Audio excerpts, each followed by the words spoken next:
So all the right-wing influencers are celebrating on Twitter that they passed the big, beautiful bill. And of course they're celebrating. They're all super rich and they're all going to make a ton of money off of this massive wealth transfer.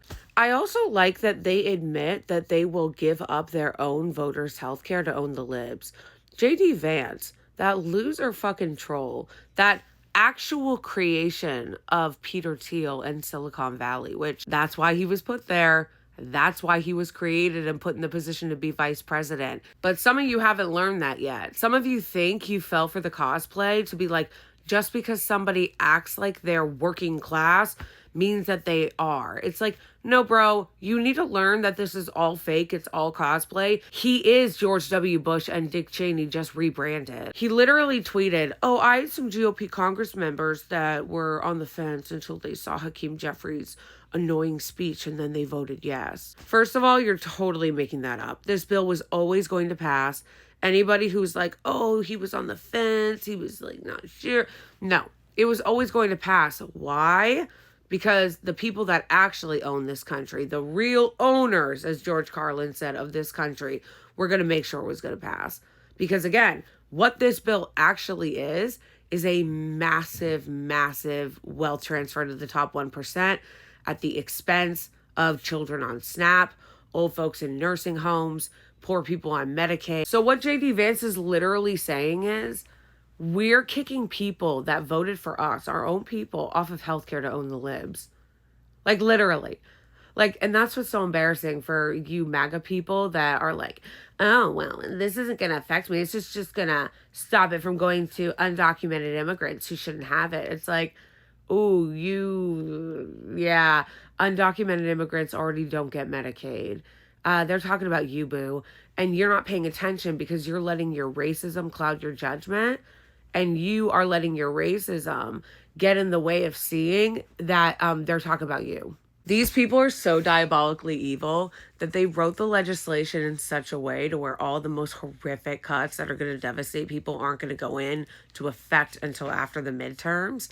So they can still campaign and pretend like they're like fighting for people, and then they're going to wait for the bait and switch and the healthcare to be taken away till after the midterms.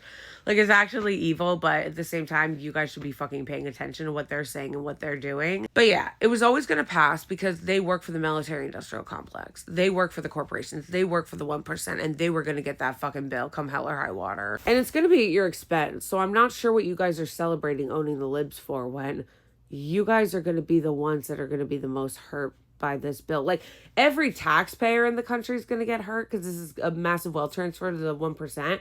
But you're going to be the ones that are going to get the most hurt from SNAP cuts and Medicaid cuts. So I don't think you know what you're celebrating. I guess you're celebrating the insane budget to ICE that's going to be up to like the size of a military. It's like, okay, you idiot, keep praising your taxes going to the military industrial complex and the police state. And again, because I know all you ding-dongs who needed to hear it the most definitely didn't watch the whole video, so let me say it again here. All of the draconian cuts that are coming for your healthcare, your Medicaid, your Medicare, your SNAP, all of those aren't going to go into effect until after the midterms.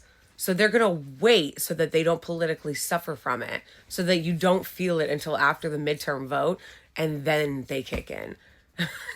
It's actually diabolical. Same thing with the no tax on tips.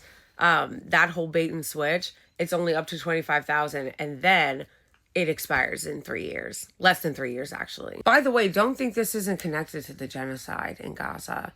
When you allow our government to enable and pay for what's happening in Gaza, don't think that shit's not going to come home. This is how you've been conditioned into sociopathy, by watching so many people get massacred in Gaza for years on end. What's 50,000 a year excess deaths from lack of health care, you know? A study that came out that said that will be the effect of this bill, whereas the tax cuts for the 1% and the rich are permanent. And also, I love that you guys are like, we're celebrating 1776, man, and the Second Amendment.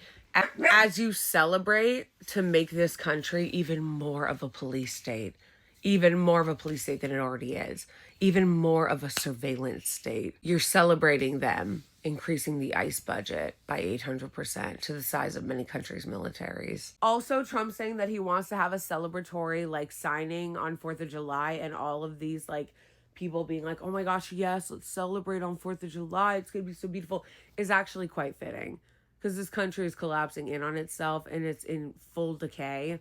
So doing like a celebratory signing of giving all of this money to the top 1% and gutting social programs under the guise of freedom and celebrating Independence Day, it's quite fitting.